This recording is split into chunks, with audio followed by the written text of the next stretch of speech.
Hey guys, welcome to the first ever episode of what we are calling Breakdown. We're going to be looking at specific topics to do with what we would do to fix WWE. This week we're kind of looking into a little bit of, Vince McMahon and how he has managed to kind of nullify his own glory in some ways, and we want to show how he can rectify that, or what we would do anyway to rectify that. Now this isn't going to be a typical kind of our booking is better and this is a rant that we're going to go on. No, this is going to be a positive inside look at what we would do to fix the WWE.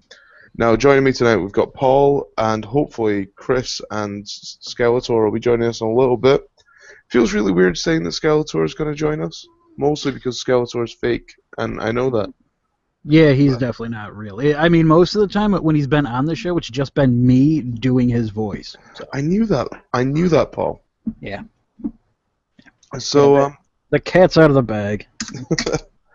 First off, I just want to say a big thank you to all our followers for helping us reach 7,000 followers now. It's kind of humbling in some fashions, and it kind of just shows us what we can be doing when we do things right. It's crazy. So guys, keep following us. Of course, follow all our other podcasts. You've got Just Saying, Mind of Carnage, The Ringside Ramblers. Go check out Pod is War. Those guys are doing great at the moment. Quite a funny podcast as well. But of course, you guys are what help us do this, so please keep listening.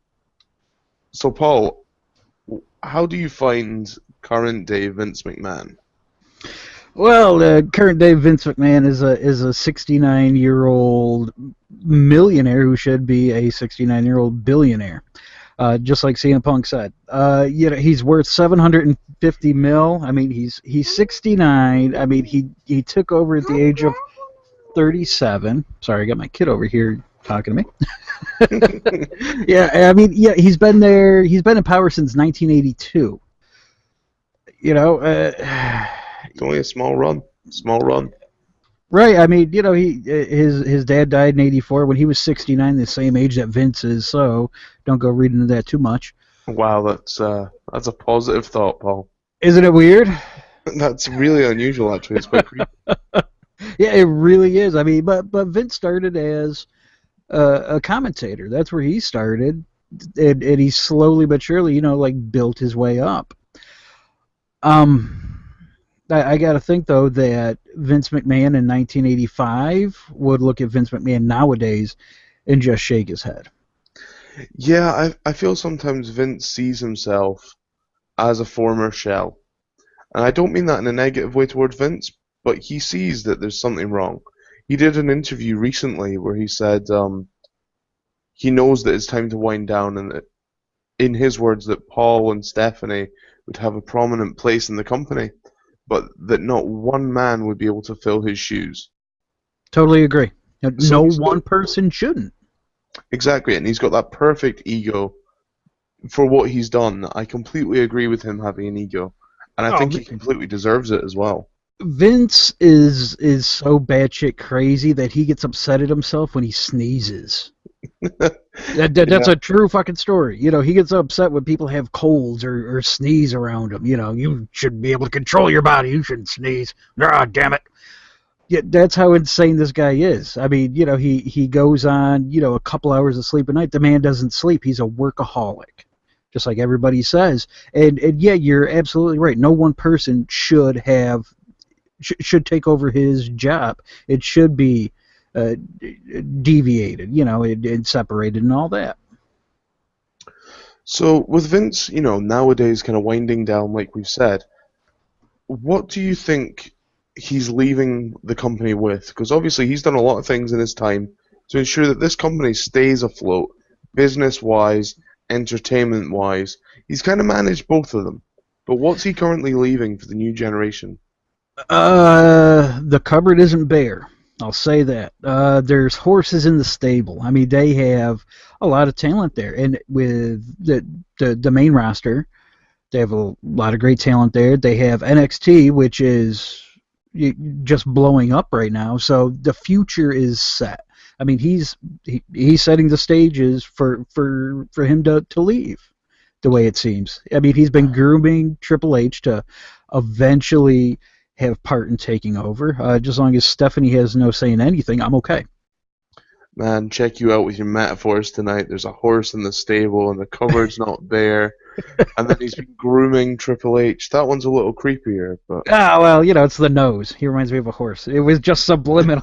wow. Sometimes you gotta follow your nose and see where the horse takes you. Yeah, it wasn't bad. If I would have worked in a Lillian Garcia joke there, it would have been perfect. Oh man, poor Lillian. Um, Now obviously with Vince, you've said he's a workaholic, and I think most wrestling fans know that. But what do you think him now tearing back his schedule has actually helped, the show progress? Or do you feel it's kind of swithered and dithered a little bit? Well, I mean, he's still the same guy that's now rewriting scripts as show goes on the air, which is something that that's just not his style. I mean, he's always someone that's always long-term booked. And that has a lot to do with the business evolving and the fan base changing as well. So, it's apples to oranges, really. Hi, Skelter, how you doing, man? Fine. Wow, reeking Ball of of fire. Good Christ, my God, just fucking blew the beard off me with that ball of fire just came in the fucking room. Jesus Christ, whew! Oh, I've just been snowed in for like 4 days. Oh, shut up. You have like 2 inches of snow. Get out of here. It's That's all true. you guys ever talk about is snow. You think you lived somewhere cold. He does, and I do. Welcome to Scotland. Well, it surprises me when there is snow, because we don't get it. It happens every 1 to 2 years. Yeah, they don't have salt trucks. Aaron's just been out there on his front porch with a salt shaker, hoping that'll work. Well, I'll tell you what, Vince McMahon wouldn't have been there. He'd have dug his way out with his bare hands. Oh, he would have been upset. He would have been yelling at this guy. God damn it! I said you don't snow. Well, yeah, he's not a lazy millennial, so he'll take care of it. For a guy that's 69, if you've seen the fitness magazines recently, he is in obscene shape. Yeah, he looks great. He looks better than some of the wrestlers on the roster. Yeah, Vince has kept up a physique that I don't know why he even bothers, but he does. So. Well, it seems like he's always been obsessed though with bodybuilding. I mean, all you gotta do is look at the WBF. I mean, that was his baby. And plus, there was a little bit of there's always a little bit of airbrushing that goes along with those covers, but I don't give a shit. That man's 69. He looks fucking phenomenal. Yeah. He looks better than those pictures are a little doctored, but even if he's half that, it's crazy. Yeah, well, guess what? He looks better than 69% of his roster. So, there. He does. It's one of those modern day things as well. For a guy that's in that shape, to be so positive and to be so healthy, you think mentally he'd have a better grip on things. Oh yeah, he's mentally unwell. He's been mentally unwell since the 80s, I'm sure. You can't be that successful without being a little touch of crazy. Oh, he is a completely eccentric. Completely. Mm-hmm. Like, if the Ultimate Warrior was to be personified in real life, gotta be Vince McMahon. I mean, that guy's batshit crazy. Yeah, I can't imagine having a conversation with Vincent Kennedy McMahon. I can vaguely picture just talking to Triple H or whatever, but I could not imagine just having a conversation with VKM. I mean, for me, a conversation with Vince would be like having a conversation with 8 people at once. Because he's going to have several people coming at him at once with all these problems and all these little ideas that they want to throw at him. And he's just going to sit there and answer every single person, one after the other. And you're going to be sitting there going, "Hi, how are you?" And you're not going to get a fucking response. It's incredible that one guy has basically been the WWF, the WWE for the past 30 years. I mean, that's a task that no one person should have to endure. But yet he has. I mean, we shit on Vince all the time about he's too old or whatever, but you know what? Nobody could have done this but him. And that's just it. See, look, we're being nice. Yeah. We can. I mean, he's do held it things. significantly long, like way longer than his dad did. That's His dad because, had it as for we the said, first though, his dad 20. died early. Yeah, his dad died at the same age that Vince is now. So Oh. put me in the will, Vince. Put me in the will. I'd Cross out Tony Gurria's name. Put mine in there. I mean, for a guy that's been in the business so long, Vince has gone through a lot of stagehands. I mean, you look at guys now like Kevin Dunn. Would you get rid of Kevin Dunn? Would that help the product? In a fucking minute. I he would don't be one know of the, anything about Kevin Dunn. He would be one of the first people that I would cut. Because I know everyone hates him, and I've never been told why, so I don't know anything about him really. Besides that, he runs the production part of the shows. Yeah, to me, he's as much to blame for the product looking and feeling and being stale as Vince. I mean, you look at something like Lucha Underground, and look how cool and refreshing that is. And then you look at WWE. I mean, it's night and day. And I mean, yeah, Vince has, he's a multimillionaire. They're the biggest company in the world, but it just looks the same every single week. I mean, everything is just it's an outline. Every week is an outline. Yeah, there's incredibly little experimentation with stuff. Like I was just watching a ECW pay-per-view, the first one, Barely Legal, and they did a lot of interesting stuff with camera angles and promos that were in. Steve Richards cut this promo that was in black and white when he was sad at the start and talking about how disgraceful his career has been and shit. And then when he talks about how he's gonna do well tonight and move on from what he was doing, it went from black and white to in color, and it was kind of interesting. It probably wasn't a great idea, but it was experimental and it was interesting to see. And Paul Heyman has talked about how he took camera angles and stuff from the 60s Batman show where everything was tilted or spinning or whatever. It's a shame that they can't use things like that now. Obviously, there's networks and there's regulations they've got to follow. But camera-wise and production values, you got to admit, Vince McMahon is one of the top game players ever. He has hired himself a great production team. With their video packages and things like that, their promo packages are second to none. Yeah, I was watching very early 90s WCW stuff and early 90s WWF stuff, and the quality of the promo packages and the logos and all that kind of stuff is so much better in the WWF, even back then, than WCW's was. It was just it was sad how big of a difference there was. Oh, Vince was absolutely a visionary when it came to that stuff. But it almost feels dated at this point. It just seems that, if you watch the product today and then you watch something from 2007, you're not going to know the difference. It looks the same. It feels the same. It does, and I would say that as well. And like you said, I think that's partially down to Kevin Dunn. Yep. Partially down to the creative writing team as well. And I think it's a shame because obviously Vince McMahon has this creative mind and he's there and he's ready to use it, but the people he hires are garbage. So the first thing I would change about WWE currently to save Vince would be get a better team. Not just creative, but a team all round. Keep your video guys, those guys are great. Keep Jim Johnson, he's done what he's done best for years. But get rid of the guys that are weighing the company down. Well, I don't think Kevin Dunn is bad at his job. He's just stagnant at his job. He's he's done perfectly decent, production for 15 years, and that's just all it's been. It's been perfectly decent. It's tired and stale at this point. That's all. It is. It needs to look. There needs to be some level of change in how things look and feel.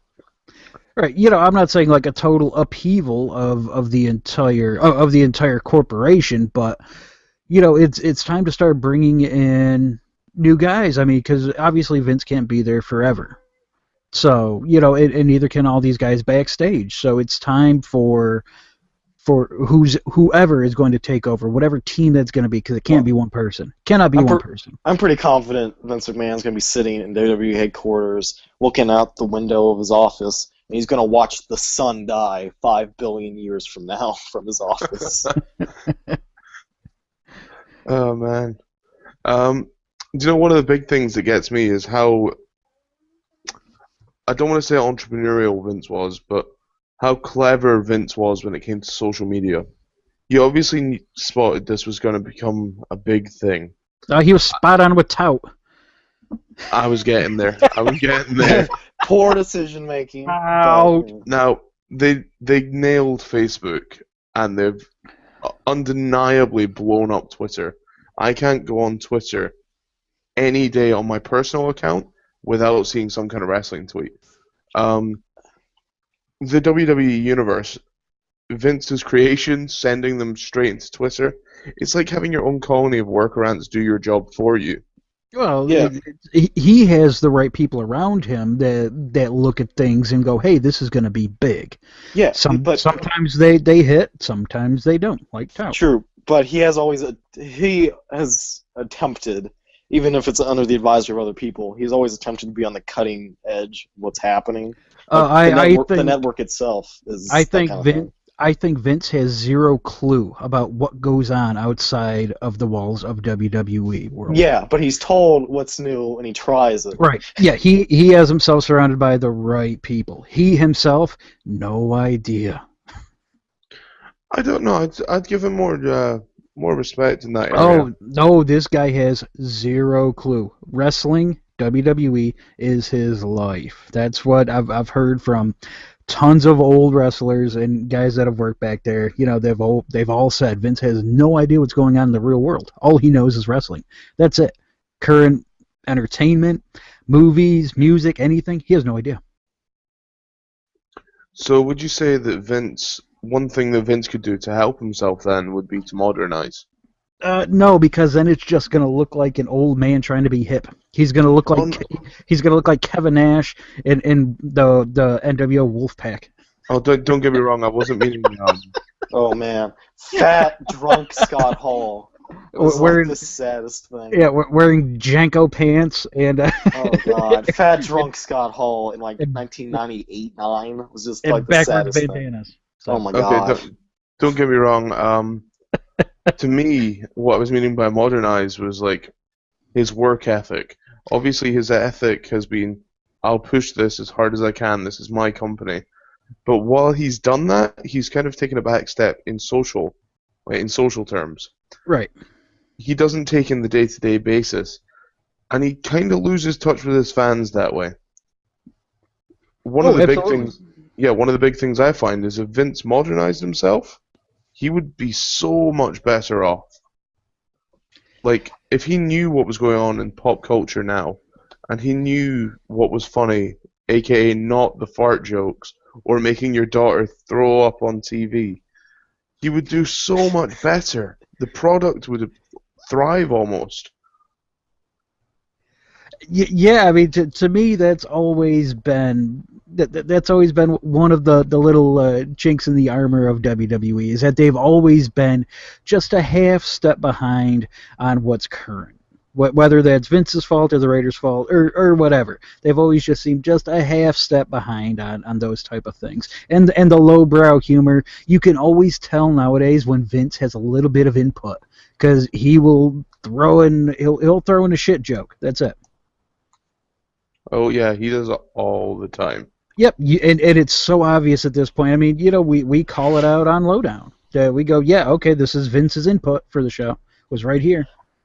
I think Vince needs a guy like Paul Heyman was, who was just like very good at working with and communicating with the talent, like beyond anybody else.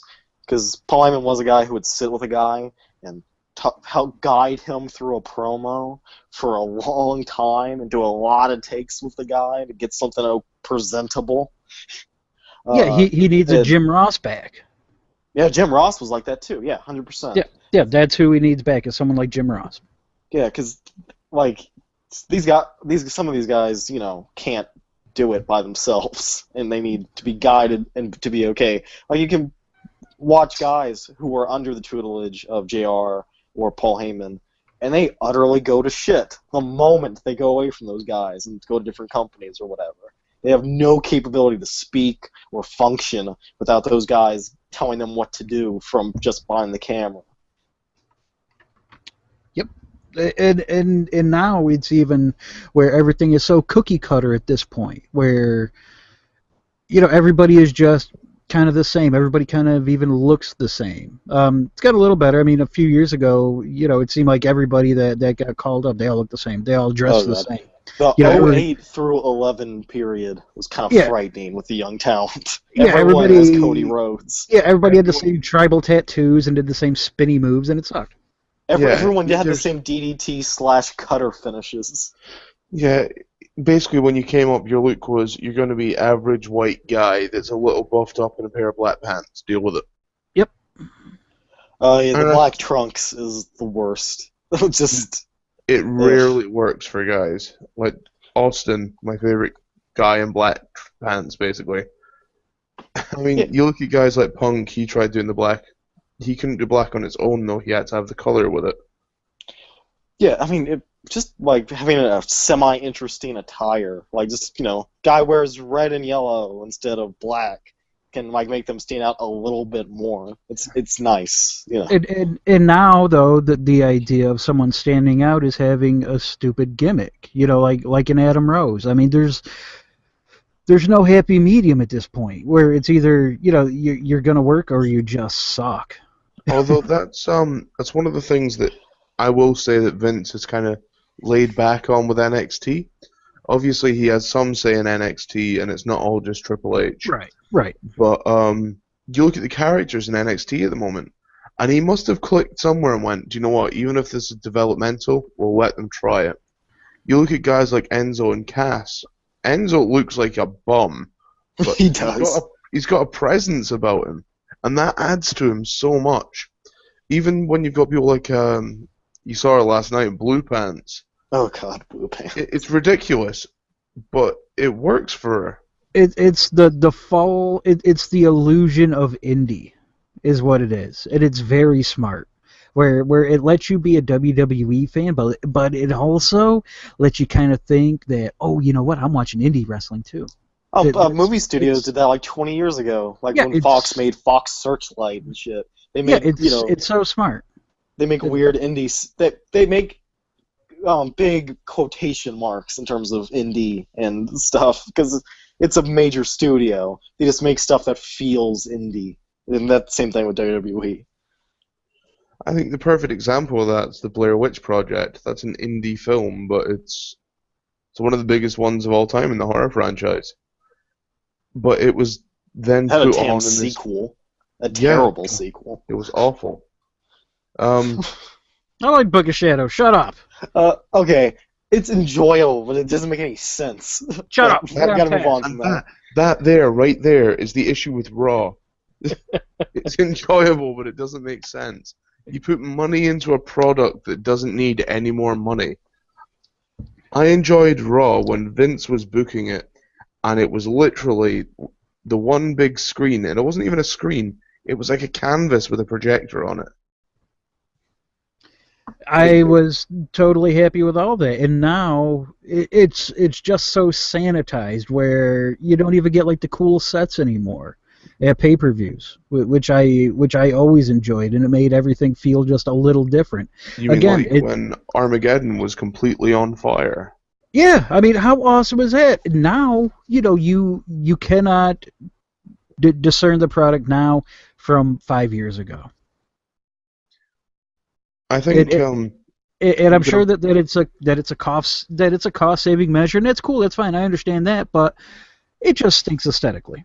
So can we all agree then? One thing that Vince could do would be to gritty up his product.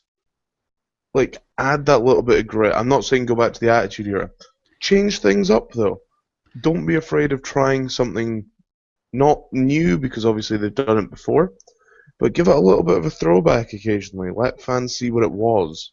Right. That to me, SmackDown should be the show where you can try out stuff, where you can throw shit up against the wall and see what sticks. That to me, that's the perfect place for all that. Instead of just really being, you know what, we have to have 2 hours. I think I don't want to say the hours thing because I know a lot of fans hate the hours. Oh, don't worry. Here, we'll break it down for everybody. They have contracts. They have to fulfill them. Vince McMahon does not say, oh, well, you know what? No, we're going to go back to 2 hours. No. USA determined that they wanted WWE Raw to be on for 3 hours every Monday. Yep. Done. And set. Over the with. third hour does better than anything else they have. Yeah, So, done, said, over with. That's just the way it is. It has nothing to do with Vince. Once Vince leaves, it'll Triple be H, exactly the same. yeah, yep. They have no choice. This is It's just not the way fixable. it is. Yeah, until the contract runs out, it's just the way it is. Okay, there. Okay, so I don't know if you've been watching Lucha Underground and things, Skeletor. Yes, I have. I said Skeletor. Oh, fuck that guy. Yeah, fuck that guy. Okay. So, I don't have that channel, so I haven't ended up really watching it. That's cool though. But have you seen clips and things? Yeah. Yeah, I've seen bits. I've seen what's his name? I don't know his new name. I forget it. John Morrison. What's his? Oh yeah. Johnny Mundo. Johnny Mundo. I've seen him. He's way better than he used to be. Oh yeah. Because I never liked him at all, but now I think he's pretty decent because he can actually hit those high flying moves that he used to miss every time. But yeah, and that sure does have a cool aesthetic to it. It's because it looks like a Spanish like those one of their daytime soap equivalents. So those equivalents. Wow, it's still a daytime soap, just in Spain.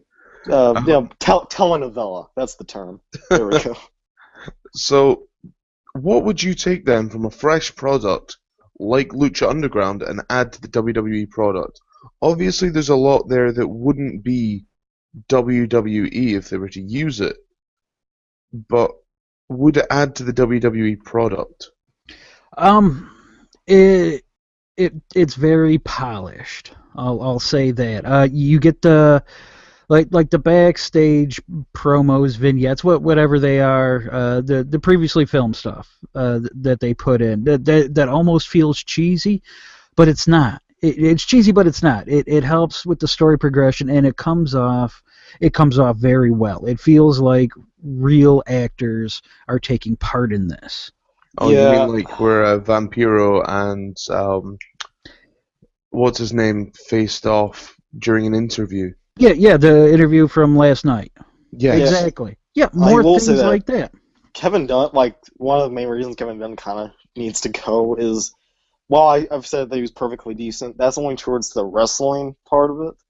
The backstage segment shooting is really awkward and badly shot usually. Yeah, I often feel the wrestler is too afraid now to look at the camera. The Rock used to cut a promo and he would stare straight down the camera.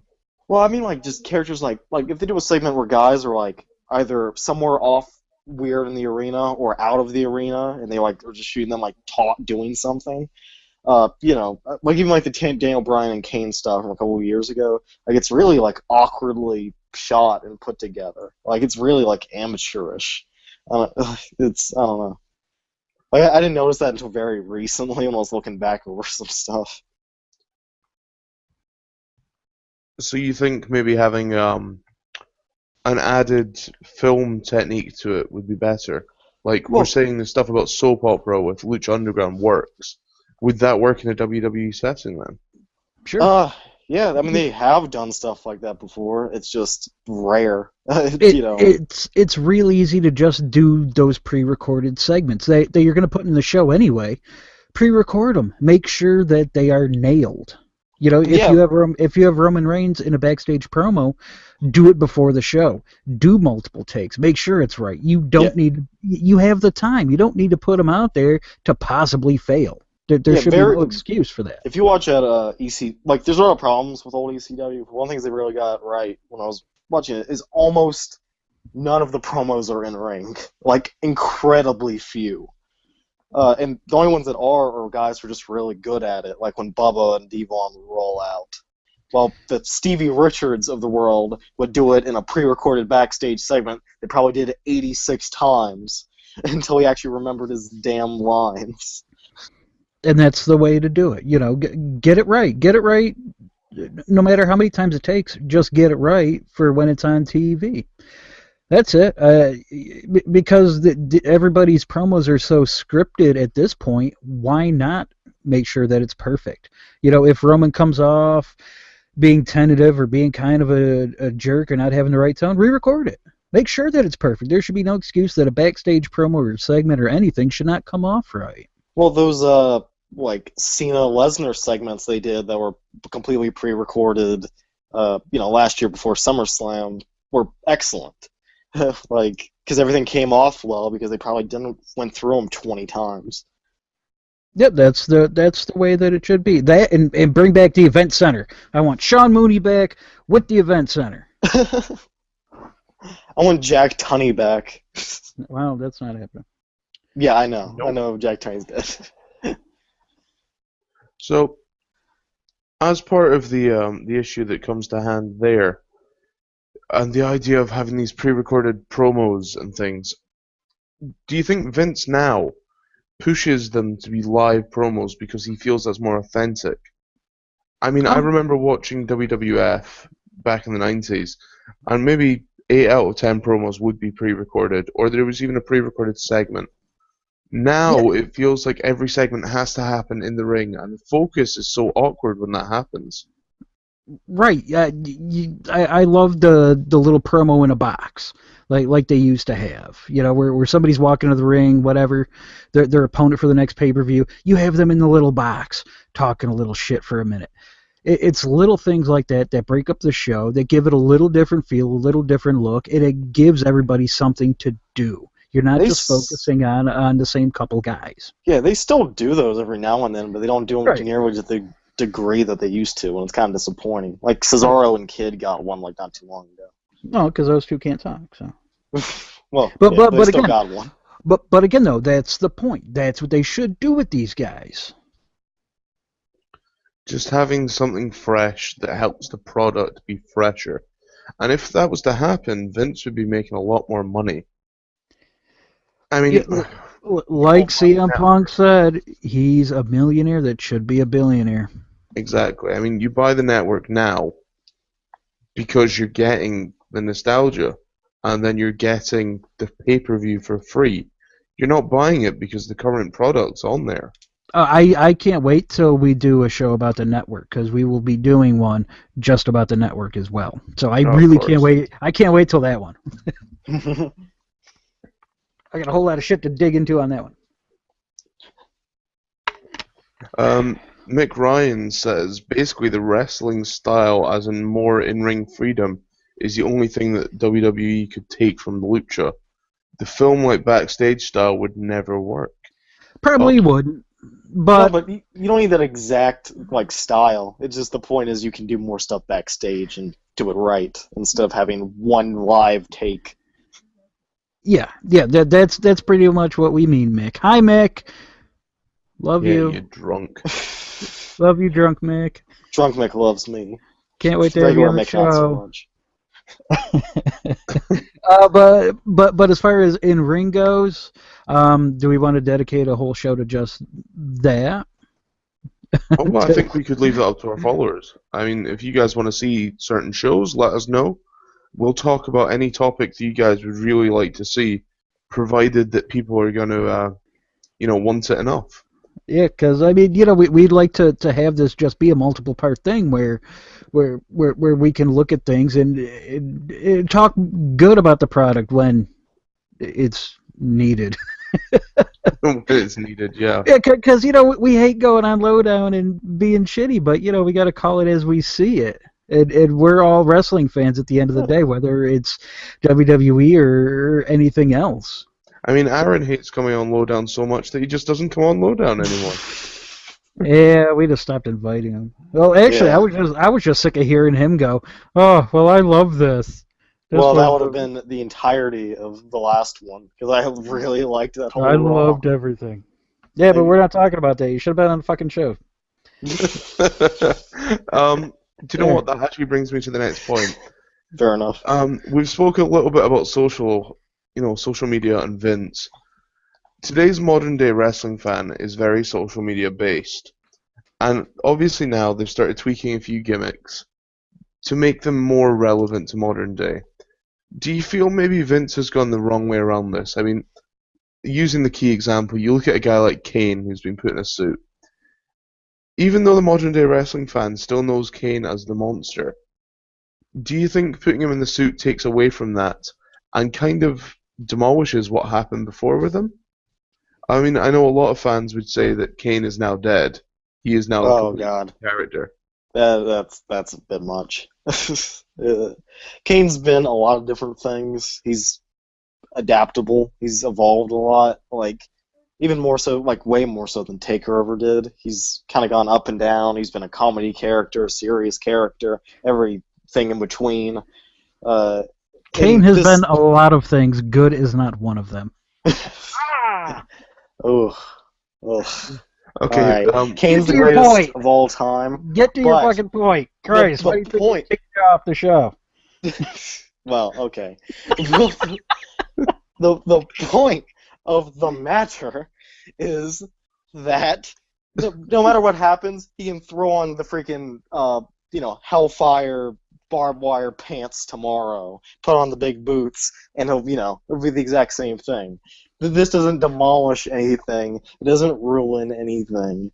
He's just in a different state right now, and he can go back to being whatever whenever he feels like, or whenever the WWE wants him to, or whatever. The end. Okay. There you go, Paul. Okay, so there you go. I mean, you've got a character, obviously, who can be used in a multiple setting. But then you've got a character now who's came along, such as Solomon Crow, whose whole gimmick at the moment is the hacker. Now, this is obviously Vince's attempt and Triple H's attempt at saying, this is modern, it's not been done before, we've never had a hacker gimmick. Have they considered 5 years from now it's not going to work? Oh, it's not going to age well at all. I think it's already aged poorly in the last day since it happened.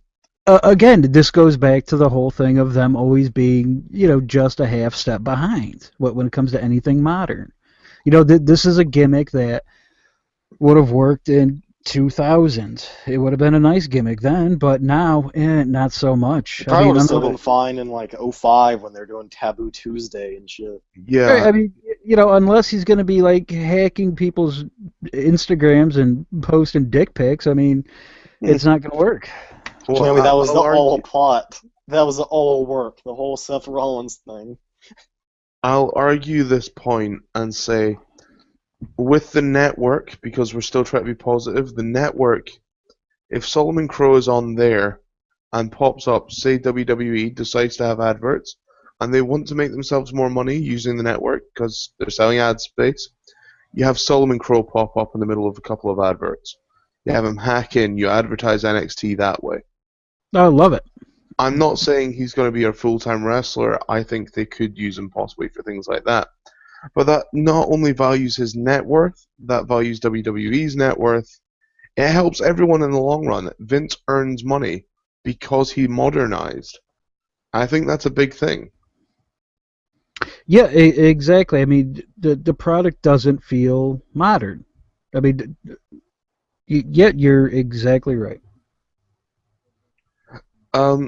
Another thing that I know a lot of people on Twitter have said is Vince still sits in the old mindset with diva wrestlers. That they're models, they have to look pretty. That's it. They're just there for flash, basically. And I've had a few people say that divas need to be appreciated as women, not divas. And I get that. And I honestly wish Vince would do that. Well, but it's not going to modernize the product that way. No, at this point they're married to the whole divas name, the whole thing about being a diva because of Total Divas. They're married to it at this point. So, I mean, it's one hand washes the other, where it's going to be like an all-encompassing thing. I'm sure that the intentions are good, that they're going, well, you know what, hey, we got these girls on for an hour over here on E. They're having things to do, but it still stinks when it comes to Monday nights. Although they're doing something correctly down in NXT. NXT, it's booked absolutely beautifully because these girls are made to look like athletes, and they're feuding not because one is paler than the other one. They're getting into feuds because of athletic competition. Because I want to be better than you. It's the basis of pro wrestling for the most part. Yeah, and they still look like all the other divas or whatever. They still have the same. Besides Charlotte, I guess Charlotte has kind of her own look. I'd love to point out to a Catherine Arnott, as great as an idea as it would be for Vince McMahon to let the Divas have tag belts, it's not going to happen because there's not enough Divas there, unfortunately. No. If Vince, however, was to spend more time on the Divas, he could obviously open a new market because obviously there are fans who let's want work to spend on time our on the Divas. current tag division and not add another one to it. Yeah, I mean, for the biggest company in the world, their ladies division and their tag division is probably the worst. So. Yeah, well, going back forever, like in the history of WWE, WWF, all that, their tag division has always been like the weakest thing outside of like 80s. a couple of years. Not the 80s. I don't know. I thought NWA had the superior tag division in the 80s. No, I'll put the British Bulldogs, the Rockers, the Hart Foundation up against anybody from Crockett. All right, and then you had like 2000 through 2002 with the Dudleys and the Hardys and all that stuff. But like we're going like 3-year periods of like a 50-year company, and they for the most part fumble the ball on tag teams like 90% of the time. You see, you guys just made a really great point there. Vince tends to focus more on the main event. He focuses on the heavyweights and the guys in the main event programs. Now, I think it was Trina who wanted us to make a point of saying Vince McMahon needs to focus on more than just one guy to push at a time. And I completely agree. I think if Vince, as great as he is and as great a job as he does with certain stars, he needs to focus on pushing and juggling more than one star at a time. Right, yeah, it's right now where it's only one guy can be pushed at a time. Only one face can get a push at a time, and it's really hurting the product, and that's why you only have a finite number of main eventers, and why people don't feel like main eventers. Yeah, if you divert like, I don't know, 20% of the freaking Roman Reigns segments and give them to somebody else, then that guy, gets a good move. No, you can't do that because he's main eventer. In order to make him be a main eventer, he has to be put in that position. He has to be pushed. I mean, the key example of that just now, if you want to look at it properly, would be Rusev Cena. I don't see Cena winning at Fastlane. So Rusev's getting the push from this. He's getting the rub going into Mania. And even if he loses at Mania, he's getting some credibility from Cena, who is arguably the top star. Maybe, but we said the same thing about Bray Wyatt last year. And he's still fine. Yeah, it took... It did. It took a long time. Well done for muting yourself, though. He didn't like fall off the face of the earth or anything. He didn't get like Zack Rydered. No, he didn't, and I think a lot of people forget that. He had a rough like 2 months, and that was it. Although we say that Vince McMahon has, he's bad for rebooking a show or going back and then just booking it just before they start, he obviously has some kind of plan in there. And I really wish that Vince would do that more often because he's great when he does that. He's not just good, and Raw's not just mediocre. When you get a long-term story, we saw it with Daniel Bryan, as much as I hate him, there's always a good payoff. I forgot about you not liking Bryan. Oh man, I hate his guts so bad. Yeah, because I'm like a huge Daniel Bryan mark. Well, as far as anything goes nowadays, if you're going to have a plan, you have to stick to it. And if the plan all along was Roman Reigns, just stick to it. I mean, figure out a way to get us to cheer Roman Reigns, not add in Daniel Bryan. Figure that out. And the thing is, I bet Vince knows how to do it. He's just worried now that he'll lose fan base. He knows that you look at the numbers. He knows what he has every week. He knows that there's going to be 3 million of us, no matter what, right around there, that are going to be watching, no matter what. So, Yeah, you know what? Take some chances. Stick to your guns. If Roman Reigns is the guy, let him be the guy. If it's somebody else, let them be the guy. Quit with the start and stop pushing. there's But, about but again, 3.5 million guys who show up every week no matter what, and mhm, about, yeah, I don't know, 1.5 who are untapped and, just general wrestling fans. yep, figure out a way to get them. I mean, the most natural thing as well, like, you said that NXT makes you feel like you're watching the indies even though it's a WWE product. Vince McMahon needs to take that same basic principle and make it seem like it's organic face pops that you're getting, even though it's not. It's been Well, tailored, and that's what they did for years. And I don't understand what changed. I would love to see Vince bring that back. a lot of it's the audience at this point. I Yeah. mean, a lot of the crowds for Raw are more silent than you see over in Japan. So, Yeah, yeah, it's hard to get the crowd to like freak out to a degree like way more than the 70s, 80s, yeah, whatever. you almost have to. You almost at this point have to book to keep the crowd out of it. Don't even worry about them. You Yeah, do that, and you're gonna you're gonna end up being a little better. I mean, just look at the Royal Rumble. Everything they did in that match and that entire show was to try and minimize what was going to happen with Roman. I mean, so Vince hasn't entirely lost it. I mean, yeah, the brain is still there. So I mean, there's flashes. He understands, the that. hamster's still running on the treadmill. Yep, the hamster's still on the wheel. Man, we should have called this show like Monday Night Metaphors and done it on a Monday. So many metaphors have came out this show. Like Paul with his empty shelf and the horse in the stable, and then God, all the ones about Vince and social media. I really wish I would have been able to shoe in a Lillian Garcia or Charlotte joke into when I was talking about horses and stables. Would have been nice. Regrets in life, kids. Never have them. No regrets. Always make the offensive joke. Never let it go. Always err on the side of funny. That's what I say.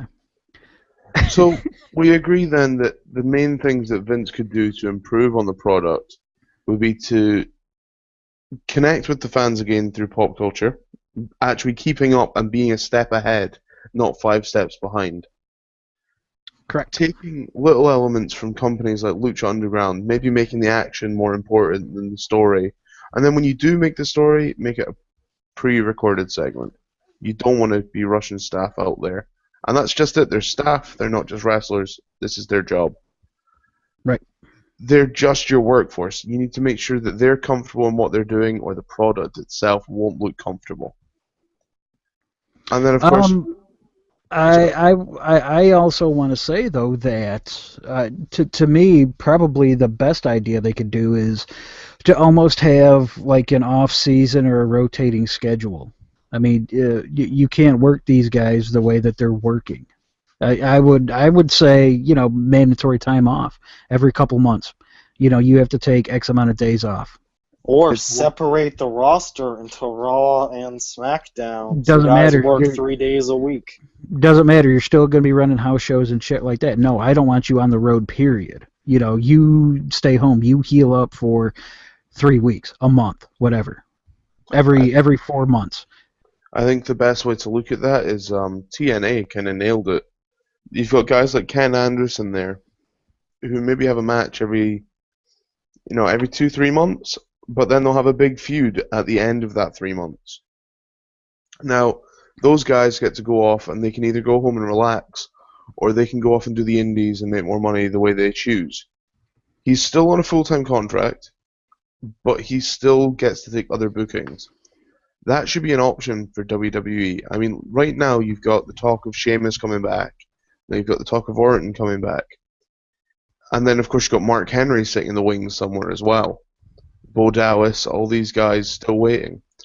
If you bring Bo Dallas in, you have to take someone else out. It's not like having an A team and a B team. It's like having Team 1 and Team A. And they need to be interchangeable so that they can work with each other. And this You will got make it. storylines look so much bigger as well, because you'll have guys that have never faced each other. Yep, Like, there's no fresh matchups at this point. We've seen it's pretty much every match. it's On TV. almost brand extension, but it's not. And you're going to keep guys fresh, both mentally and physically. If they would have done this 5-6 years ago, guess what? CM Punk is still around. Yeah, But for yeah. better or worse, whatever you want to say, he's still a big star. But guys like that would still be around. I agree. I think then, of course, you might have more longevity in certain people as well. Um, I mean, there's been certain wrestlers that have left because they're banged up. Key example, you can say all you want, all the drug problems, blah, blah, blah. Jeff Hardy in his last run with WWE left because he couldn't take the work. Yep. Brock Like, Lesnar, same. yeah, Brock Lesnar hated the work. He hated going on tour, doing all the house shows, doing all the interviews. If you've got guys that get given a 3-month period off but are still on your payroll, they're going to take advantage of that. Yep. To me, it's almost a no-brainer. You can't expect these guys to work 300 days a year and be fresh as a daisy. It can't happen. Not everybody's Vince McMahon. Not everybody's John Cena. You can't expect guys to do that. So I would say that's the first place that I would start. Actually, Yeah, is right but there. the thing is, I don't think those guys get a lot of sympathy from like Triple H or Vince, because I listened to I watched Triple H's documentary, and he talks about the fact that, at least the way he puts it, he left WCW primarily because he wanted to work more dates so he could get better, and he wanted to work as many dates as humanly possible to get better, is what he put it as. But you can only be good for so long without being fatigued. No, it's 100% true. I just Oh, no, of think course. that the guys certain guys in the top and the back have a very different mindset. No, I completely agree, but what I mean is, like, not everyone can work 150 days at a time without being fatigued. If you were to have, say, someone like, I don't know, Randy Orton now, right? Randy Orton at times becomes boring in the ring because it always comes to the same match and the same methodical pace. If you have Randy Orton take a 3-month period off, that gives him the chance to refresh himself, maybe build up that love for wrestling again, and make him want to come back. Like, it's not a punishment, but it's the way of looking at it is, you've done your job now, go home, take a break, and come back fresh. Yeah, I've seen people complaining and shit. Like, what's WWE doing not bringing back Orton or whatever? And I'm like, dude's getting like 4 months off after spending like 12 years wrestling. Like, Jesus. Well, my best friend Mick Ryan, he tweeted in saying, "What about the little kiddos who go to the house shows and Cena or the Usos aren't there? You make new stars." Yeah, tough. That's kind of how that goes. But we're going to talk about stars on another show. So, Indeed.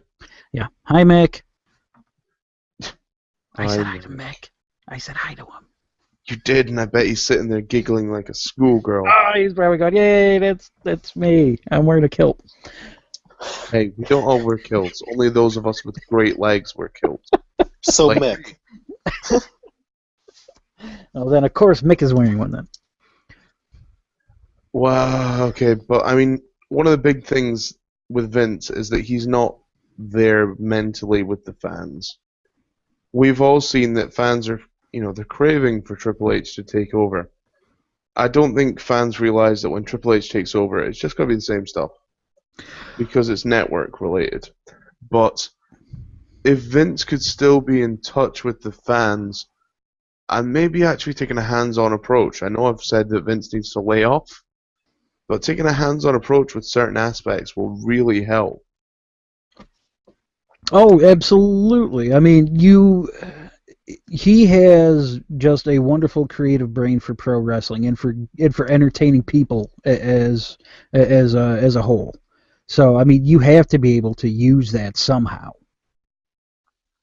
Yeah, there's like very few entertainers in like the history of entertainment who have been done as much good stuff and for as long as Vince McMahon has done.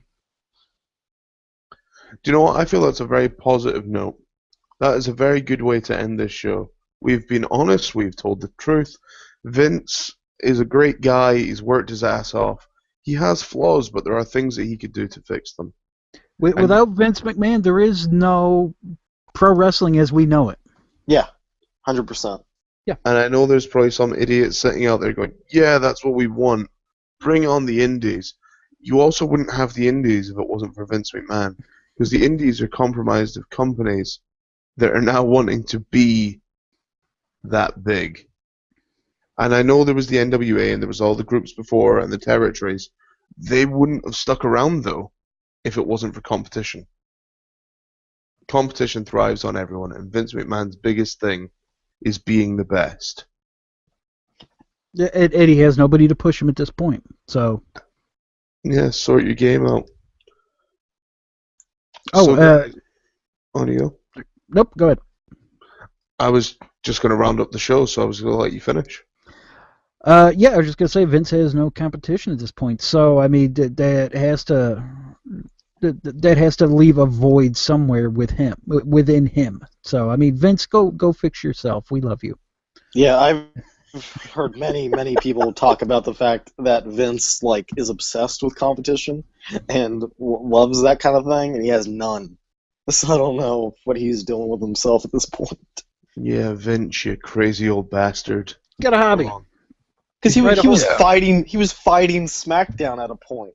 Like He's fighting horses at this point. yeah, like according to Paul Heyman, he was like actively trying to beat SmackDown and shit with Raw. Like that's how competitive he is. He was fighting himself. Wow. I appreciate a man with that kind of skills.